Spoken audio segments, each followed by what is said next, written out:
દસાડામાં સુજલામ સુફલામ યોજના પૂરી થઈ ગઈ હોવા છતાં ડમ્પર દોડતા ગ્રામજનોમાં રોષ. ગ્રામજનો દ્વારા ભ્રષ્ટાચારના આક્ષેપો કરવામાં આવ્યા. ₹4,000થી ₹5,000 ડમ્પર દીઠ લઈ ખાનગી જમીનમાં માટી નખાતી હોવાના આક્ષેપો ગ્રામજનો દ્વારા કરવામાં આવ્યા. સુરનગર જિલ્લામાં નાની સિંચાઈ યોજના અને ખાણ ખનીજ વિભાગ ભ્રષ્ટાચારથી ખદબદી રહ્યાના અનેકવાર જાગૃત નાગરિકો દ્વારા આક્ષેપ કરવામાં આવ્યા છે. ત્યારે લખતર દસાડા વિધાનસભા હેઠળ આવતા પાટડી લીંબડી લખતર તાલુકામાં ખુલ્લેઆમ માટી ખનન થતી હોવાના ન્યૂઝ અવારનવાર આવતા હોય છે. ત્યારે વધુ એક ન્યૂઝ પાટડી તાલુકાના દસાડા ગામમાં સુજલામ સુફલામ યોજના હેઠળનું કામ તારીખ 15ના રોજ પૂર્ણ થઈ ગયું જણાવી અને સ્થાનિકો દ્વારા રોષ વ્યક્ત કરવામાં આવ્યો છે. જોકે કામ પૂર્ણ થયાને 15 દિવસથી વધુ સમય વીતી ગયો છતાં આજે પણ ડમ્પરો દ્વારા માટીનું પરિવહન ચાલુ હોવાના ગ્રામજનો દ્વારા આક્ષેપ કરી વિડીયો વાયરલ કરવામાં આવ્યા છે. ત્યારે સ્થાનિકો લોકોના જણાવ્યા મુજબ લેઢવાડા હનુમાનજી મંદિર તરફ જવાના રસ્તા પરથી સતત ડમ્પરો પસાર થતા રસ્તો વિષમરૂપ બની ગયો છે. રસ્તા પર જમા થયેલ ઝીણી માટીના થરને કારણે મંદિર આવતા શ્રદ્ધાળુઓ અને સ્થાનિકો લોકો અવરજવર કરવામાં ભારે મુશ્કેલી પડી રહી છે.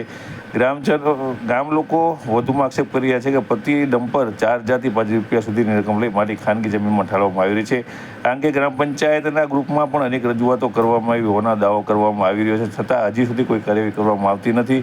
હવે ગ્રામજનો સવાલ ઉઠી રહ્યા છે કે જ્યારે સરકારી કામ પૂર્ણ થઈ ચૂક્યું છે ત્યારે હજુ પણ ડમ્પરો ક્યાં સુધી ચાલી રહ્યા છે, તેમજ સમગ્ર મામલે નિષ્પક્ષ તપાસ કરી જવાબદાર કાર્યવાહીની માંગ કરવામાં આવી રહી છે. ત્યારે સુરનગર જિલ્લા વહીવટીતંત્ર બિનકાયદેસર માટી ખનન રેતીના વોશ પ્લાન્ટ બંધ કરાવશે ખરું તેમ જણાવી સ્થાનિક નાગરિકો દ્વારા રોષ સાથે આક્ષેપ કરવામાં આવ્યો છે અને તેમના દ્વારા આક્રોશ પણ વ્યક્ત કરવામાં આવ્યો છે. અને વધુમાં જણાવવામાં આવી રહ્યું છે કે આમ નામ ચાલ્યું તો સમગ્ર જે સુરનગર જિલ્લાના જે લીંબડી લખતર અને પાટડી તાલુકા છે તેની અંદર અનેક જગ્યાએ આવા મોટા મોટા ખાડાઓ પડી જશે અને તેની અંદર કોઈ અજાણ્યું વ્યક્તિ ભૂલથી પણ ગયું અને ડૂબી ગયું તો તેના માટે જવાબદાર કોણ? આ માટે તંત્ર તાત્કાલિક ધોરણે જાગે અને જવાબદારો સામે પગલાં ભરે અને જે કોઈ આની અંદર કસૂરવાર થાય તેમની પાસેથી જો તેમના દ્વારા રોયલ્ટી લીધા વગર આ કામ કરવામાં આવે તો તેમના ઉપર